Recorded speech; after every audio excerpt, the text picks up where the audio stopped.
Após Meta, STF decide não esperar Congresso e acelera a regulação de redes sociais.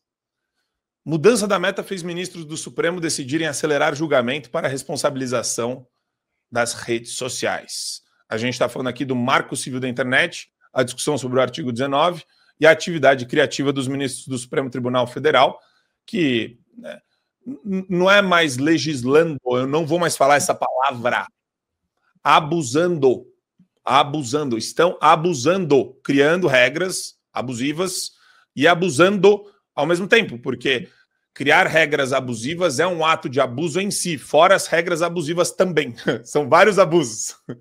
E eu queria te ouvir, Gustavo, sobre essa situação que nós vemos hoje. Nós temos aí, é descarado. Não tem arrefecimento, não tem temperatura mais baixa. Pelo contrário. A posse do Trump é iminente, está chegando, está tudo acontecendo. Eles estão vendo o que está acontecendo nos Estados Unidos, estão vendo o Mark Zuckerberg falando, que tem falado no Joe Rogan e vai falar provavelmente em outros lugares. E a aposta é complicada, bicho. A única coisa certa nessa matéria, na chamada ali do Guilherme Amado, que está muito mal construída mesmo, é que eles estão acelerando. E é isso, eles estão nos acelerando porque estão desesperados, né? Eles viram uma mudança muito rápida acontecer, porque não só a posse do Trump já seria um empecilho para eles continuarem, né, nesse tipo de loucura stalinista, né, para usar o adjetivo aí que o PH muito bem colocou, mas a própria mudança da Meta, né, do Zuckerberg, né, e aí Instagram, WhatsApp, Facebook, enfim, isso para eles acionou um sinal de alerta, de desespero, porque assim, tudo no final da história se trata de controle. E a partir do momento em que eles tinham ali as redes sociais, aliás, a imprensa tradicional sob controle, eles conseguiam controlar a narrativa. Com o surgimento das redes sociais, isso se perde. Esse monopólio, né, que o sistema tinha em relação à narrativa é perdido.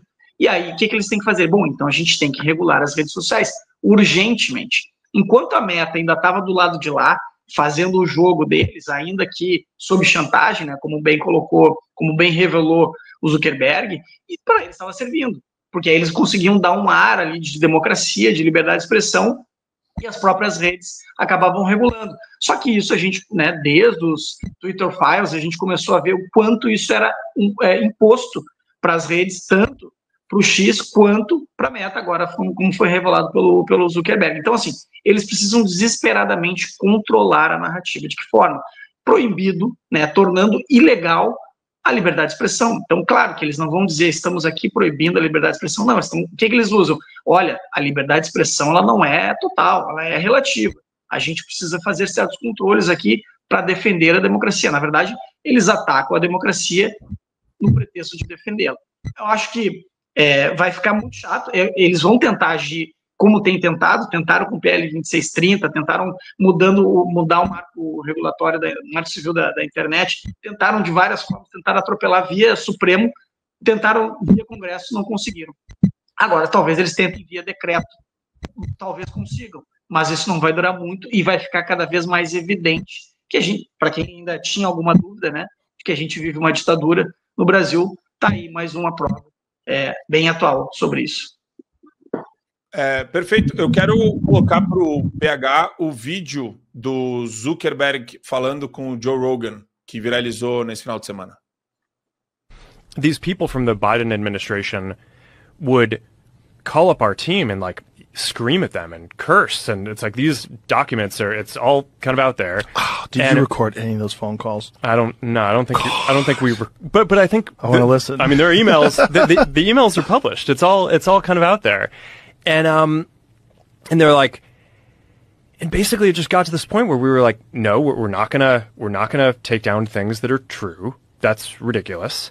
They wanted us to take down this meme of Leonardo DiCaprio looking at a TV talking about how 10 years from now or something, you're gonna see an ad that says, okay, if you took a COVID vaccine, you're eligible for, for this kind of payment, like this sort of like class action lawsuit type meme. And they're like, no, you have to take that down. And we just said, no, we're not going to take down humor and satire. We're not going to take down things that are true. And then at some point, I guess, I don't know, it flipped a bit. I mean, Biden, when he gave some statement at some point, I don't know if it was a press conference or to some journalists, where he basically was like, these guys are killing people. And I don't know, then like all these different agencies and branches of government basically just like started investigating, coming after our company. It was brutal. It was brutal. Wow. Só para quem não entende inglês e não consegue ler a legenda agora também, o Zuckerberg falando para o Joe Rogan que no começo da pandemia a pressão veio de todas as instâncias do governo Biden. Aos gritos, os agentes do governo ligavam para o time do Zuckerberg, não é pedindo, demandando, ordenando que determinados conteúdos fossem retirados. E ele falou que no começo eles tentaram resistir a isso, para depois não ter jeito, porque o próprio Biden falou, o Facebook, o Meta, as redes sociais estão matando pessoas. E junto com toda essa pressão, eu imagino que eles têm utilizado todo o aparato da máquina para silenciar ou para, de alguma forma, coagir a turma do Zuckerberg. E por que isso é um problema, né? A gente fala muito em ser combativo, só que acontece que nem aconteceu aqui no Brasil, o Alexandre de Moraes ameaçando prender os representantes legais do X. Chega num ponto que você fala, poxa, o aparato, o Deep State e o aparato burocrático estatal estão dominados. O que a gente faz? Né? Eu acho errado fazer o que o Zuckerberg fez, porque muita gente, na verdade, morreu por conta da censura que foi implementada. Né? Foi exatamente o cálculo contrário. E muita gente foi desmonetizada, foi caçada, foi perseguida por conta disso.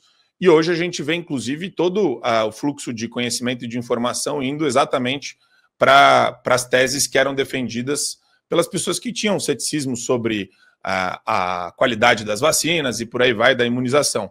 Mas, PH, queria te ouvir sobre esse trecho da entrevista. Sim. Marco, até peço desculpas aqui, meu cara, às vezes parece que eu possa estar tentando utilizar o programa para poder fazer merchan o tempo inteiro, mas não é, tá? Mas eu vou ser obrigado aqui a falar desse livro que eu escrevi também com meu amigo Ivan Kleber, Os Estados Unidos e o Partido das Sombras, tá? Porque isso daqui é o método que nós descrevemos nesse livro que foi lançado em 2021, tá?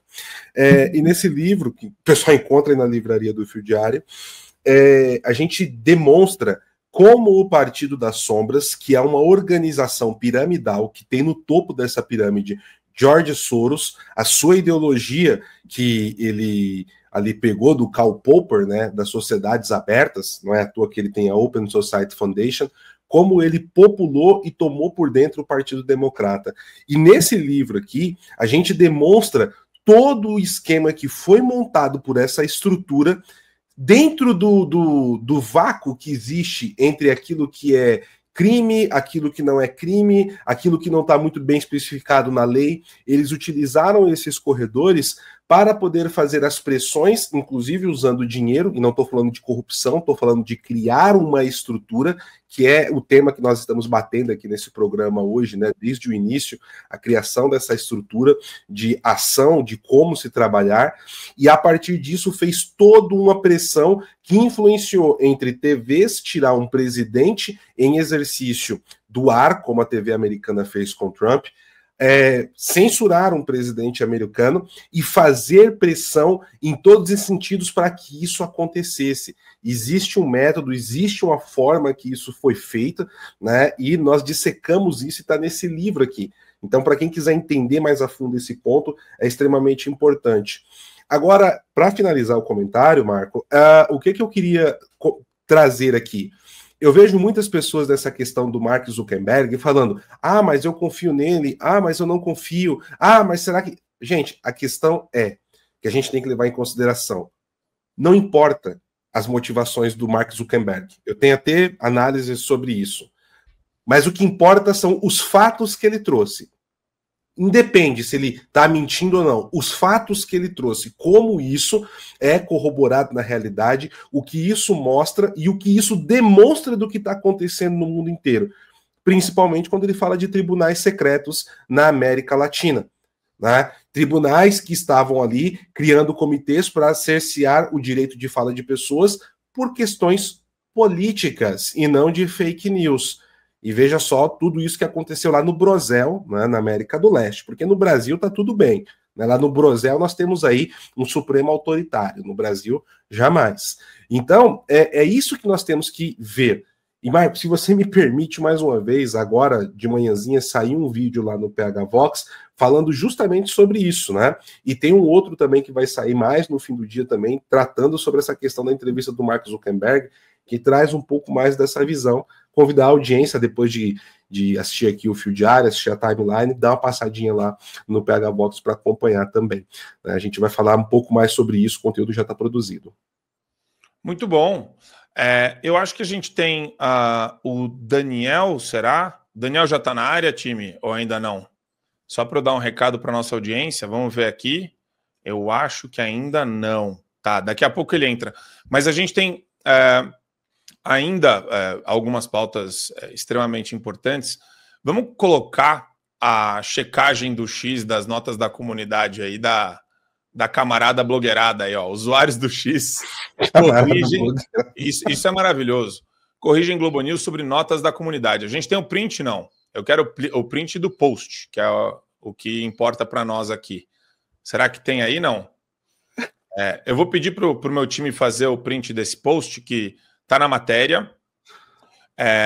Vamos lá, mas eu já vou ler para vocês.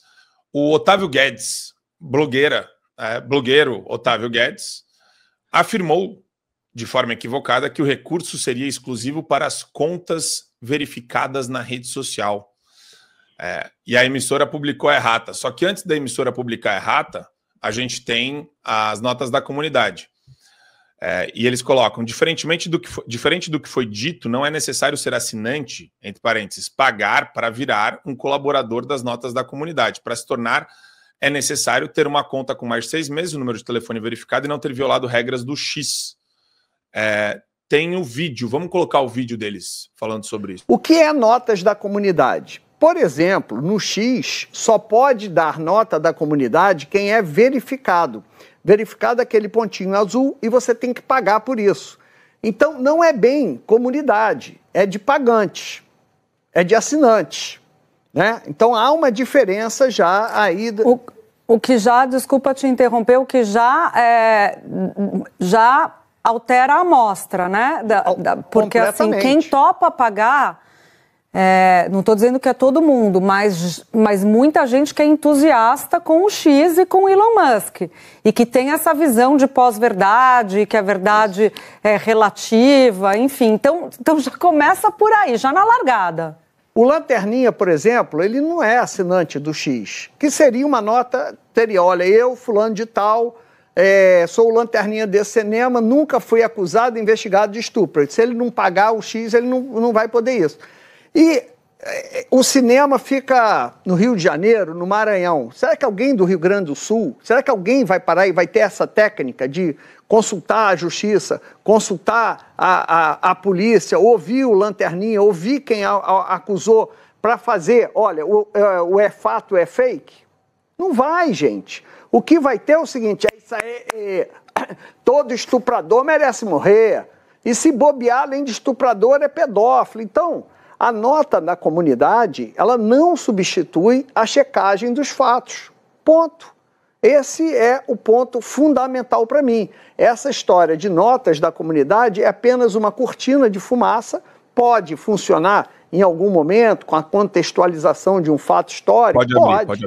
Mas ela não... Isso é absolutamente maravilhoso, por quê? Porque eles colocam esse ponto como um elemento nuclear da análise deles, né?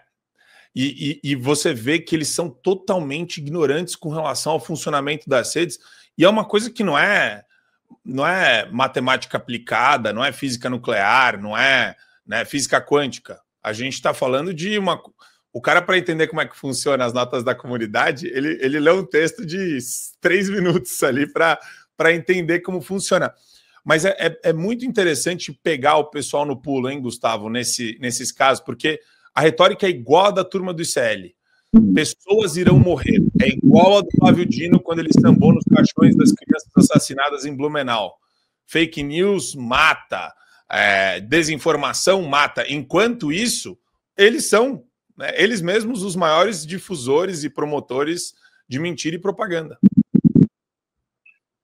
Sem dúvida, Marco. E o grave nisso tudo, assim, além da invertida óbvia, e é legal de ver eles tomando uma invertida assim, clássica dessas, é o seguinte: olha a naturalidade com que ele fala uma mentira em rede nacional. E é corroborado pela colega. Porque aí é o seguinte: quantas vezes eles não fizeram isso ao longo dos últimos anos com essa mesma naturalidade, dando caráter de notícia, dando caráter de informação para uma opinião deles, uma opinião com viés completamente ideológico. Tanto que a do Aníbal ainda fala, não, eles que são a favor da pós-verdade, não, vocês que são os porta-vozes da pós-verdade, porque a pós-verdade é justamente isso, os fatos não importam, o que importa é a opinião sobre os fatos, que é o que eles fazem. Só que eles fazem isso há anos, e isso tem caráter de jornalismo, entre aspas, isso tem caráter de informação, e é a opinião deles. Isso é uma boa... Eles estão mentindo em rede nacional, eles estão propagando uma fake news claríssima, só que eles fizeram isso em relação às notas da comunidade, eles fazem isso diariamente, e esse que é o problema. Por quê? A partir do momento em que sai uma matéria, e as matérias hoje no Brasil, elas servem de instrumento probatório numa peça jurídica. Ou seja, o cara vai ali, fala uma besteira não, uma mentira dessas, em rede nacional, é corroborado pela colega e isso mesmo, eles estão aqui fazendo isso. E isso depois vira prova no inquérito, sendo que a premissa é mentirosa. Eles fazem isso diariamente. Esse é o jornalismo brasileiro hoje. É a opinião deles, não é informação, não é notícia, é simplesmente a opinião. Esse caso foi desmentido, mas quantos outros diariamente são feitos em relação a tudo? Esse, para mim, a grande questão aí não é nem a invertida, é desmascarar o método de jornalismo, de novo, entre aspas, que esse pessoal pratica. Como tu bem colocou, é um blogueiro, ele dá opinião, eles são palpiteiros, eles não são jornalistas.